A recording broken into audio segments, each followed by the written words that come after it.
This interview is for information only and should not be considered as investment advice or a recommendation to buy shares in the company featured. Welcome to this Stock Box interview.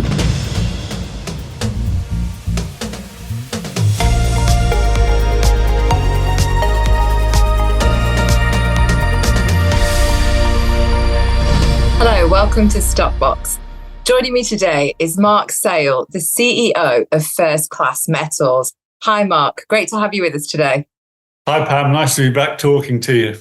Great to have you back. Now, you've been very busy. From your recent RNS on the 18th of June, we can see you've had a comprehensive field season ahead in Canada. You've got this coming up.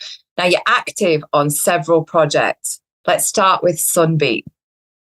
We can see that you're reviewing the Nunsko and Terra X core. So from your RNS, we can see that this has been done extensively in the past. So tell me, Mark, what's your objective of this work and how will it inform the next steps? It came about, Pam, from the revelation when Bruce and Coleman, EGS geologists, were looking at the geology at Sunbeam during the stripping period. And they sampled the porphyry, which is basically the host adjacent to the main shear, which hosts the known gold occurrences. And that porphyry, in one sample, had over 4 grams gold in it. So we then started to look back at the other core, the historic core, to see how much of that porphyry was or wasn't sampled historically. Because you can imagine it transforms the target from a relatively narrow but potentially high grade target, the shear itself, to something that also has potentially several grams in the margins of that shear. So the whole scenario becomes far more economic, shall we say, if we want to look further down the track. So that was what motivated us to start looking at the core. As a result, we've got about 100 samples, including standards, that are ready for analysis. Wonderful, wonderful. Well, as I said, you've got you've been busy. So let's move on now to Kerrs Gold. So in your RNS, you say you're commencing a high-resolution magnetic survey of the Kerrs Gold property block. Now, the Mag Survey, they're an early exploration tool. So, tell us more. What's driven this decision? A couple of things have driven it. One's purely bureaucratic, and that is under the agreement, we agreed to spend X amount in the first year. And in parallel with that, some of the claims need assessment work on it. So I spoke with Bruce from EGS, and we tried to devise what we felt was the most cost efficient and information gleaming exploration tool. And there wasn't any recent magnetics. And as you can imagine, technology has advanced considerably. So we're doing quite a low level, mean ground clearance of maybe 50 meters, helicopter-borne survey. We looked at a drone, but because of the undulating nature of the topography around Kerrs and the restriction that the drone has to be in view of the operator at all times, we decided drone survey wasn't on. So we've done this, we've contracted Prospect Air, and they should be undertaking it in the next week or so. This survey over the original drill area is the priority. As well as the claim block. And we're hoping that's going to give us a bit of an insight as to the structure that's hosting the almost 400,000 ounce compliant resource. So once you've got the results, what will be the next step on Kerrs Gold once the survey's been completed? We still have to do a deep dive review of all the historic information. And that's been put on hold because it's field season. And it's pretty hard to get geologists to sit in an office when they can be out in the field cracking rocks as opposed to reading reports. So we still have to do this. But in the meantime, yes, we're quite excited about the potential of what information this low-level mag survey will reveal. Wonderful. Well, let's move on and talk about Zigzag now. So an exploration permit for the Zigzag property has been submitted to the Ontario Ministry of Mines. Now, give us an overview, Mark, of what's happening here, as you recently had a successful drilling campaign. So what is the purpose of this application, and is it to be able to extend the area that you're exploring?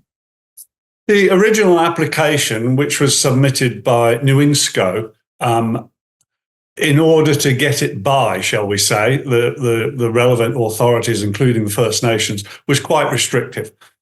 But not only that, during the course of our exploration work, and we did put out a press release on it, the MMI soil samples that we took extended the main zone east and west, so it remains open past the drilling, but also indicated that there might be a sub-parallel structure or a spur off the main structure a few hundred meters to the south of the main trend. So this new application covers that area, which would allow us to do some stripping as well as drilling. Also, the application allows us to extend the stripping east and west along the main zone. So it's going to give us the opportunity to do some more prospecting in a stripping sense, as well as give us the capability, if results deem sensible, some drilling. But yes, we're happily confident about the progress of the claim. I met with the White Sands First Nations when I was in Ontario recently. I went to their powwow, and the feelings with them is they're in supportive of the new permit. So yes, I'm optimistic that will be granted in the not too distant future. And from what you're saying, it is a further drilling program that's the ultimate aim here, right? And yes. When would you like to see that commence in an ideal world? Well, the program we did was in December last year. That's because access is far better when the ground's frozen. So it would depend really on the results of the stripping, obviously, to warrant the drilling, and when we therefore did the stripping before we could do the drilling. But it's most likely that it wouldn't be before the winter. Right. And to be honest, Pam, let's face it, lithium is in the doldrums at the moment. We've got some amazing gold projects, Sunbeam and North Hemlo. So yes. I think I'd be slightly remiss of being custodian of our investors' best interests if I was at the moment to be focusing more on lithium than gold. Well, we'll talk about North Hemlo in a moment, but let's just bring it to your other lithium project. So bringing it to the reconnaissance trip to Quinlan Lithium Property. Now, what's the plan there? Are you getting boots on the ground? What are you hoping to achieve there? The guys spent a few days trying to reconnoitre to see if there was any ground access to it. At this stage, we couldn't find any. That doesn't mean to say there isn't. What the objective is this field season is to get in there, and quite simply, we want to replicate the very high lake sediment sample that was recorded by the Ontario Geological Agency, as well as when Broken Rock Resources was in there with the Geological Society, they identified outcrop to the northwest. So when we do get in there, it will be a twofold program: replicate the high lake sediment sample, maybe take some more lake sediment samples, as well as prospecting the outcrop. So let's bring it to North Hemlo now. So you're also planning for a stripping program at the Dead Otter Trend, North Hemlo. So what does this stripping program entail? Well, let me wind it back a little bit, if I may, Pam. The other thing we're doing at North Hemlo is, because there is a coarse gold issue, I won't say problem, because it's always nice to have gold in whatever form, fine or coarse. Because there is a coarse gold issue identified in parts of the Dead Otter Trend, what we have done is we've identified a number of samples from the Dead Otter showing, from the 19-grammer showing, and there's an intermediate showing called Bobby's showing, which has reported multi-gram gold samples. We've identified 25 samples across those three locations, which we are going to submit for photon assay analysis, which is a better way of trying to quantify gold if there is a coarse gold issue, because you're using half a kilo sample as opposed to 50 gram in your standard fire assay. So we're doing that. But yes, in the meantime, in parallel, we are starting to plan a stripping program, which again will focus on those 3 locations. As you know, the Dead Otter Trend's over 3 kilometres long. Yes. Dead Otter showing one end and in the southeast at the other end. Not that it's closed off, I probably shouldn't say end. At the other extremity that we've so far identified is what I colloquially refer to as the 19 grammer. I was recently out there with some other geologists, and they said, "Oh, what do you call this prospect?" And John Camille, who's the project geologist there for EGS, we looked at each other and we just shrugged our shoulders and said, "We just call it the 19 grammer." So that's sort of sticking at that. But yes, stripping program, Dead Otter showing, more central Bobbies showing, and then the southern end of it, extent of it, the 19 grammer. And that really is becoming the focus of our next phase of field season. So is the intention here to identify areas of gold mineralization to confirm the prospectivity of the project? I think the prospectivity of the project is past doubt at this stage. I mean, the 19 grammer was validated by a 13 grammer. We've got the 3 grammer at the Dead Otter showing. We've got over 2 grams at Bobbies. I mean, the reason I don't call it a continuous structure is because the outcrop isn't currently continuous. Whereas if we can get into 3, possibly 4 locations and strip it and get a better feel for it, because let's face it, we're only evaluating what we can see.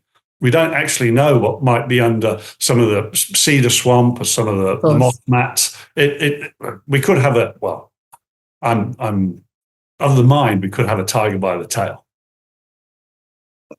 Now, you've also had an update on Cocoa East. Now, this was just released on the 26th of June. Fieldworks commenced there. Tell us more, Mark. What work are you doing there at Cocoa East? Well, some people might think doing field work at Cocoa East was a bit of a distraction, and I'll forgive them for thinking that. But people don't know what goes on behind the scenes unless you're constantly checking the MLAS, that's the digital claim filing system in Ontario. And we were required to spend some money on Cocoa East before the 25th of July. Otherwise, some of the claims would be out of assessment credits. So that's why I designed a short program to go in there and do some basic fieldwork prospecting in the northern area. And we were actually quite pleasantly surprised by this, shall we say, slight deviation to the focus on gold, in that the guys found an old adit, which so far we haven't been able to identify as in any of the old OMI, Ontario Mineral Index reports. So given the fact that where they were prospecting is in an area of geophysical anomalism, and some people who interpret that geophysical anomalism to be related to what's called the zinc belt, which extends east from the Winston Lake zinc mine, I think it was a very good time spent, money spent doing those few days prospecting in Cocoa East, which now means that the property is assessment worthy into next year. And Mark, a lot of developments here that's come up in this RNS. To summarise, you're clearly active on all properties in this season. Now, tell us, Mark, just help us streamline this a little bit for investors. How does all this work help investors? What would you say to investors? Where should they be focusing their attention? Now, I know you've touched on this a little bit earlier when you mentioned the gold. Would you like to expand on that? Is that where you want investors to focus right now? The focus at the moment has to be North Hemlow. It's without doubt. It's our flagship project. It's a new discovery. It's got immense upside. There's areas that, as I say, it's discontinuous outcrop. We've got to get in there and try and evaluate it better ahead of a drill program. That is our focus. But yes, as I explained, we have to be mindful. We are guardians of the claims for the investors, so we have to be mindful of other assessment needs along the way, as well as I alluded to with Kerrs and also Quinlan, we have an agreement in place with people that we have to execute. And that's why in the agreements that we have got into on some of these new properties, I've made sure that the first year's commitments are relatively lightweight, shall we say, in order that we can focus where we want to be. And currently that focus is gold. It is North Hemlow. But I'm excited to find out the results of the assays from the Sunbeam property, of course. Yes. Well, we look forward to speaking to you again, Mark, as and when those results come in, and following the progress on all of the projects that you've got going on here in field season.